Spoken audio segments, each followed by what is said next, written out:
devotion, feeling, wisdom and reason, when they are commingled in our hearts, when with our feeling we enjoy our wisdom, then we can perceive truth, even as God perceives wisdom, and does not arrive at conclusions through the dialectics of reason.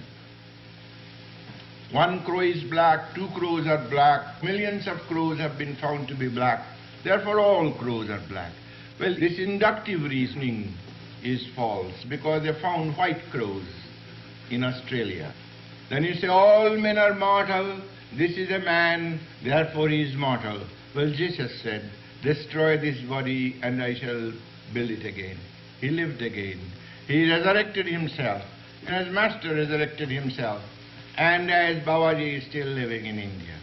Whether you believe or not, that isn't the question. These are verities that exist.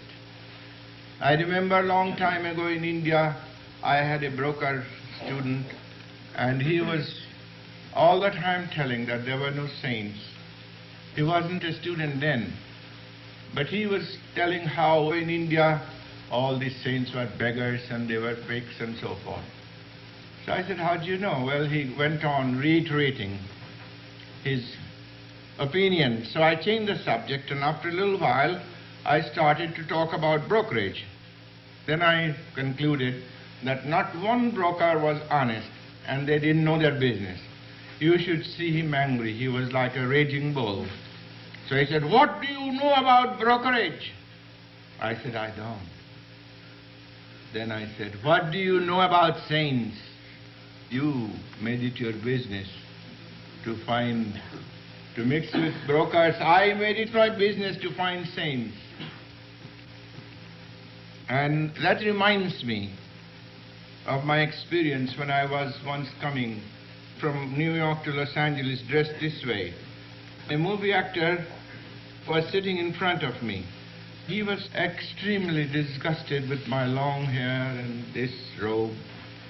He was openly sarcastic. But I was highly amused. I knew to be angry with him would be childish, and to let him go on being angry was also foolish, so I thought of healing him. I said, pardon me, why do you make such a face? He said, none of your business. I said, of course it's my business, because every time I look ahead I have to see your face. So he started laughing. He said, what an audacious person you are. I said, we will understand each other in a little while. I said, you know, in this world we are all a little bit crazy and we don't know it. Because crazy people of the same kind mix with the same kind of crazy people.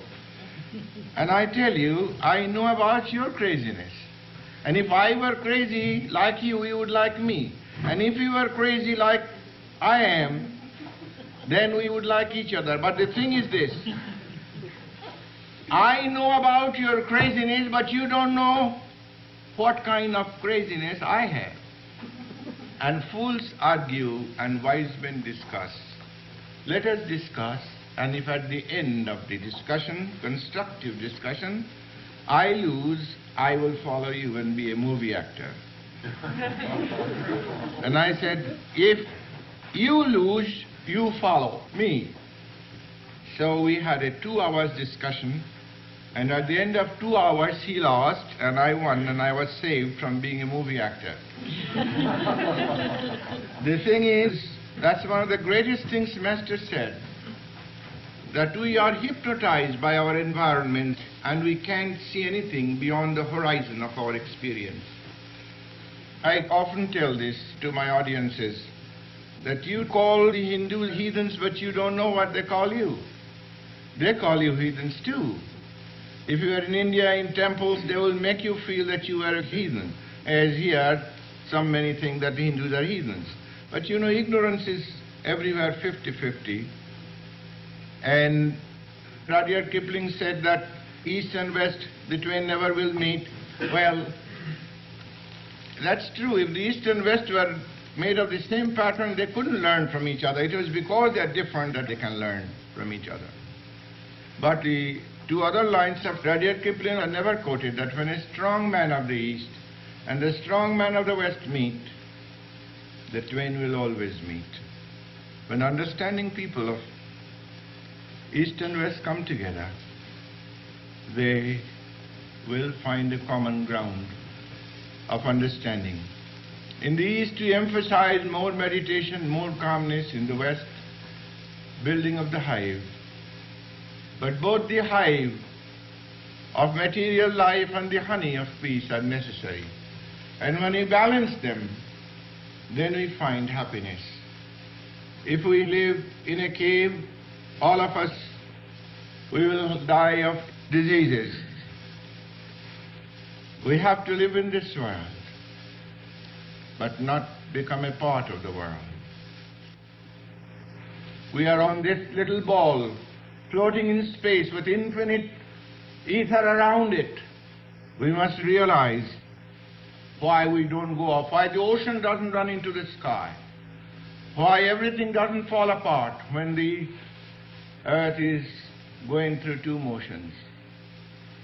We must realize that we are the product of a vast intelligence, inconceivably big. But the ocean is in the drop, and the ocean is made of the drop.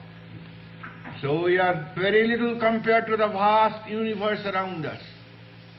And this isn't the only earth, this isn't the only universe. Many universes are floating like islands in the great vast sphere of my Father's presence. So we must remember that we did not make our intelligence. That intelligence is only a borrowed gift from the cosmic intelligence.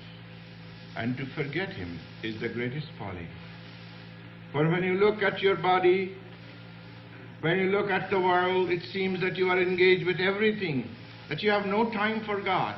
But every night He dissolves your body in the subconscious sphere and makes you realize that you are not a man, nor a woman, but a piece of consciousness, a reflection of His consciousness sleeping in space, in joy.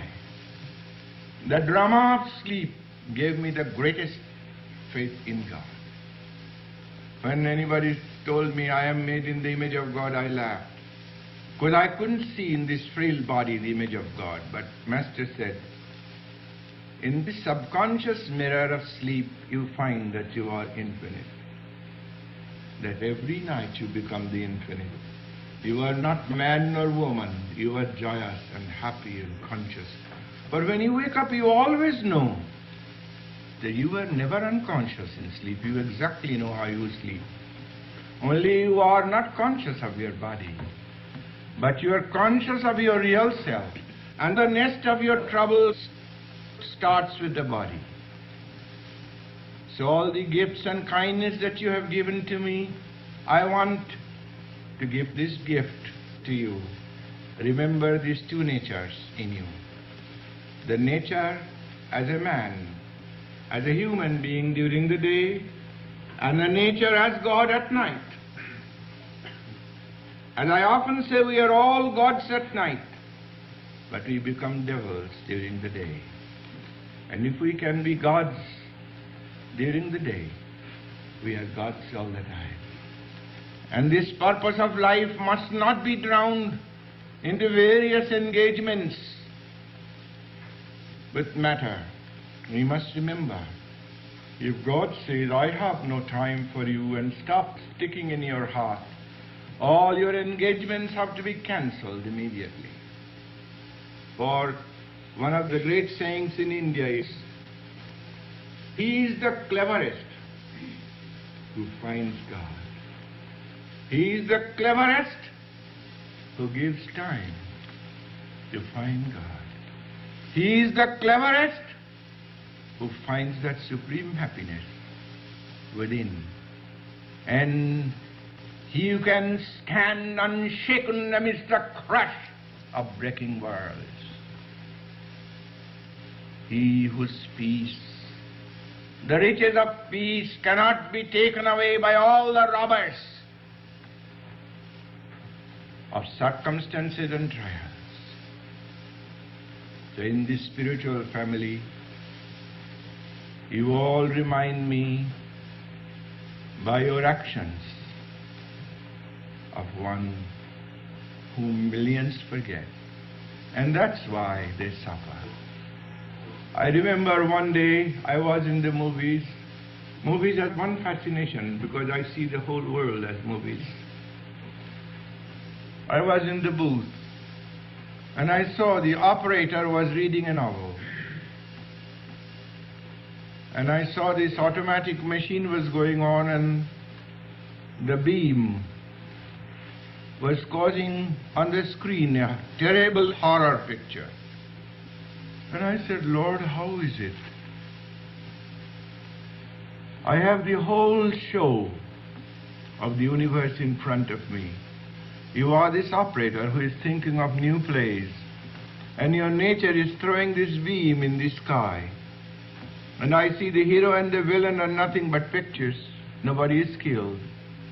Many were being killed and shot in this picture, but I saw from the booth, it was the light that had created the villain, and the light had created the hero.